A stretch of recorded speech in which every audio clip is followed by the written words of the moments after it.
अगली खबर वो है जिस पर बीते कुछ हफ्तों से पूरी दुनिया की निगाहें टिकी हुई हैं।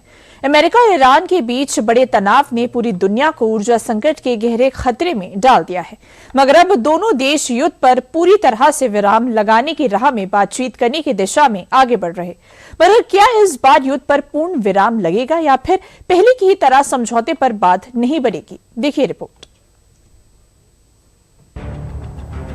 मिडिल ईस्ट की जमीन पर अब शायद बारूद की जगह बातचीत का मौसम लौटता दिख रहा है। महीनों तक चल रहे टकराव के बाद बैकडोर डिप्लोमेसी की आवाजें सुनाई दे रही हैं। दरअसल अमेरिका और ईरान के बीच अब ऐसा फॉर्मूला तैयार होने की चर्चा है जो सिर्फ जंग नहीं रोकेगा बल्कि दुनिया की अर्थव्यवस्था को भी राहत दे सकता है। लेकिन कहानी में सबसे बड़ा ट्विस्ट ये है कि ईरान अब अमेरिका से सिर्फ समझौता ही नहीं, भरोसे की गारंटी भी मांग रहा है। ईरान का साफ संदेश है, अगर अमेरिका तबाही से बचना चाहता है तो उसे ईरान की शर्तें माननी होंगी। अब आखिर क्या है पूरा समझौता और किन समझौतों पर बात बन सकती है, इसे जान लेते हैं। अमेरिका और ईरान सैद्धांतिक रूप में एक समझौते पर सहमत हो सकते हैं। इस समझौते में स्ट्रेट ऑफ होर्मुज को फिर से खोला जाएगा। साथ ही ईरान अपने अत्यधिक संवर्धित यूरेनियम को नष्ट करेगा और परमाणु बम नहीं बनाने का भरोसा देगा। एक अमेरिकी अधिकारी ने रविवार को ये जानकारी दी। हालांकि अभी समझौते की आधिकारिक पुष्टि नहीं हुई है। फिलहाल अमेरिका और ईरान के बीच समझौते पर दस्तखत भी नहीं हो सके हैं। यानी एक ऐसा समझौता हो सकता है जिसमें होर्मुज स्ट्रेट दोबारा खोला जाएगा। ईरान अपने अत्यधिक संवर्धित यूरेनियम को नष्ट करेगा और परमाणु बम नहीं बनाने का भरोसा देगा। लेकिन कहानी इतनी आसान भी नहीं है, क्योंकि ईरान अब सिर्फ समझौता नहीं, गारंटी भी मांग रहा है। ईरान साफ कह रहा है कि अमेरिका पर आंख बंद करके भरोसा नहीं किया जा सकता, क्योंकि पहले भी कई समझौते हुए, वादे हुए, लेकिन ट्रंप की बदलती रणनीतियों ने उन समझौतों को अधूरा छोड़ दिया। पिछली बार भी शांति समझौते पर बात बनी, लेकिन इजराइल के लेबनान पर हमले से वो सीज फायर टूट गया। इस बार भी अमेरिका और ईरान के बीच प्रस्तावित समझौते को लेकर इजराइल में चिंता बढ़ गई है।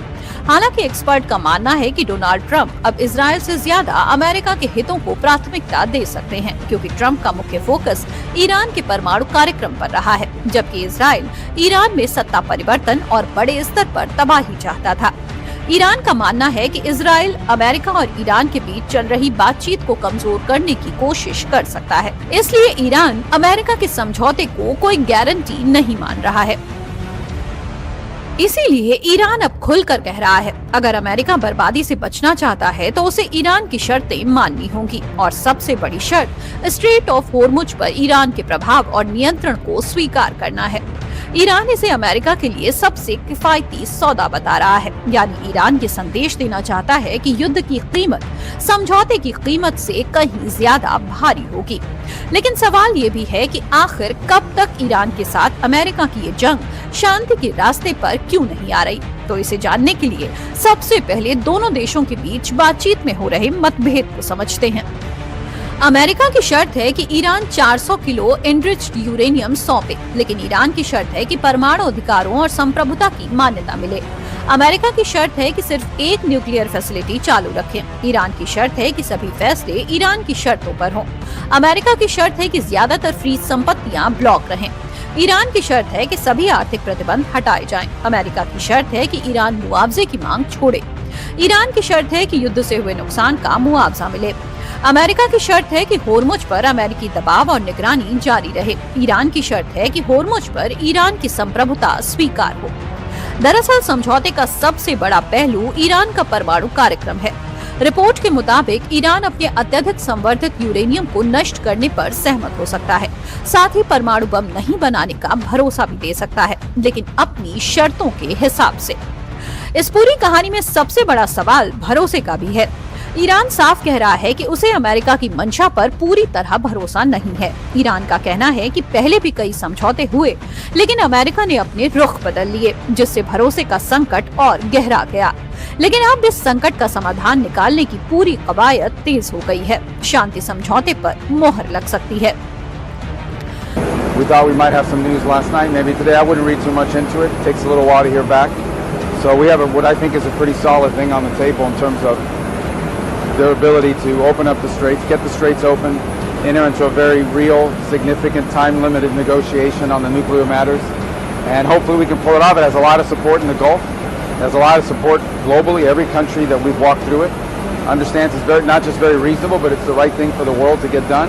As the president said, he's not in a hurry. He's not going to make a bad deal. I mean, the president's not going to make a bad agreement.